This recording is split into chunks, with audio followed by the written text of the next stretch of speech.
J'ai grandi dans un endroit isolé de la campagne japonaise, avec mes parents et mes grands-parents.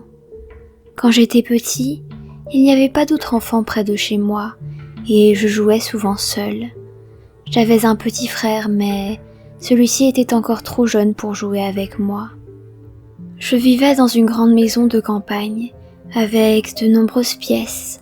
Mes parents utilisaient l'une d'elles pour stocker les vieux objets et certains outils qu'ils n'utilisaient plus. Je ne me souviens plus exactement de comment j'ai trouvé le miroir. Je suppose qu'un jour, je suis entrée dans la pièce pour jouer et je l'ai trouvé quelque part au milieu d'autres objets couverts de poussière. C'était un petit miroir à main, avec un cadre métallique simple sans motif ou inscription, et un miroir rond. Il semblait vraiment ancien, mais il n'y avait pas de rouille sur le métal ou de rayures sur le verre, comme s'il n'avait jamais été utilisé. Mes souvenirs restent flous, mais je crois me souvenir d'avoir ressenti l'irrépressible envie de me regarder dedans. J'ai levé le miroir de façon à le mettre face à mon visage, et j'ai regardé. Dans le reflet, une fille inconnue est apparue derrière moi. Surpris, j'ai jeté un coup d'œil derrière mon épaule, mais il n'y avait personne. J'ai retenté l'expérience plusieurs fois, et c'était comme si la fille n'était présente que dans le reflet. J'ignore pourquoi, mais je n'étais pas effrayée. Je n'étais qu'un petit garçon à l'époque, et je ne voyais pas de danger dans la situation, juste une nouvelle amie potentielle avec qui je pourrais jouer. La petite fille avait la peau très pâle, et de longs cheveux attachés en couette. Dans le reflet, elle semblait me fixer du regard, en souriant. « Bonjour » m'a-t-elle dit, et nous avons commencé à parler. Je l'ai surnommée Nana-chan. Dans les semaines qui ont suivi, je pouvais passer des heures à discuter avec elle, me promenant avec le miroir à bout de bras d'un coin de la maison à l'autre. Mes parents trouvaient cela étrange, et ils me fixaient d'un regard étonné bien qu'attendri. Ils n'ont jamais cherché à m'empêcher de parler avec Nana-chan ou à prendre le miroir. Ils devaient penser que je m'étais fait une amie imaginaire, comme beaucoup d'enfants de mon âge. De plus, je semblais être le seul à la voir. Toute autre personne à qui je montrais le miroir ne voyait que son reflet, et pas la petite fille qui nous fixait. Un jour, j'ai parlé à Nana-chan de l'isolement que je ressentais. J'étais seule dans cette grande maison, et je n'avais pas d'amis avec qui jouer. La petite fille m'a répondu « Tu devrais venir jouer ici avec moi ». Quand je lui ai demandé comment faire, Nana-chan a pris un air troublé et m'a dit « Je ne sais pas ». Nous avons eu plusieurs fois des conversations similaires. Et un jour, Nana a finalement répondu à ma question. « Tu pourras venir si tu m'écoutes et fais ce que je te dis. » C'est à ce moment-là que j'ai commencé à avoir des doutes. Quelque part au fond de moi, je savais que je n'aurais pas dû autant me rapprocher de Nana-chan. Après tout, c'était une inconnue. Je ne savais pas d'où elle venait ni qui étaient ses parents. Le lendemain, Nana-chan m'a dit d'un ton joyeux « Je sais comment te faire venir ici. Viens jouer avec moi. » J'étais content de pouvoir me rapprocher de ma nouvelle amie, mais mes parents me disaient toujours de prévenir mes grands-parents si je sortais de la maison. Nana-chan a froncé les sourcils. « N'en parle à personne. Si tu le dis à un adulte, ça va être compliqué et on ne pourra pas jouer ensemble. » Je ne sais pas ce que je lui ai répondu, mais elle a semblé satisfaite.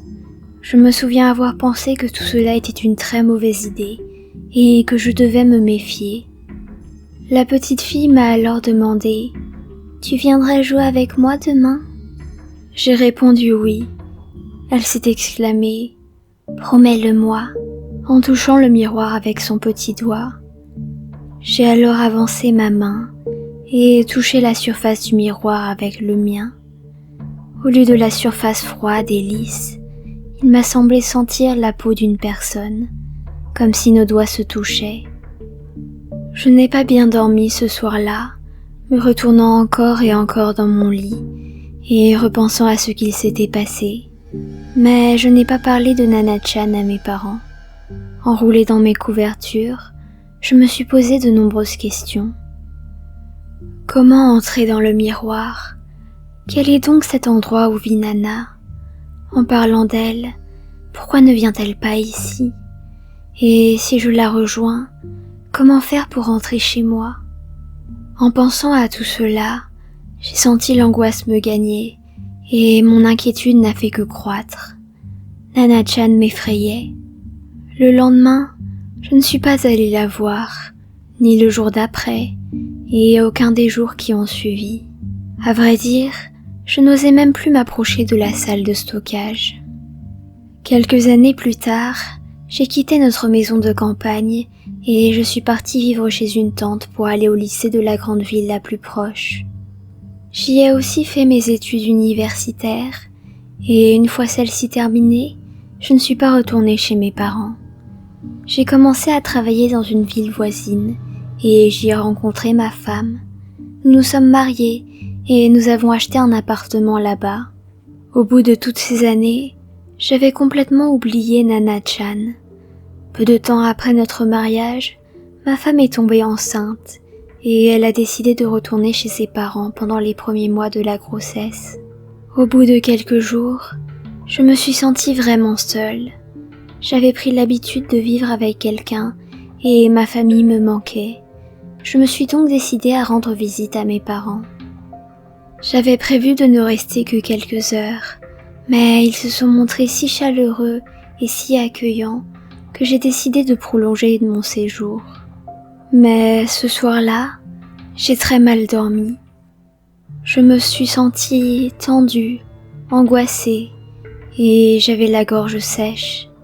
Je me suis réveillée au beau milieu de la nuit pour aller dans la salle de bain. J'ai bu de l'eau et j'en ai mis un peu sur mon visage avant de me regarder dans le miroir. Une cloison séparait le couloir qui menait à la salle de bain et j'avais pris soin de la fermer, j'en étais sûre. Mais pourtant, dans le miroir, la cloison était ouverte. Je me suis retournée. Pourtant, elle était bien fermée. J'ai à nouveau regardé dans le miroir. Ce couloir permettait aussi l'accès à la salle de stockage, qui était de l'autre côté de la cloison.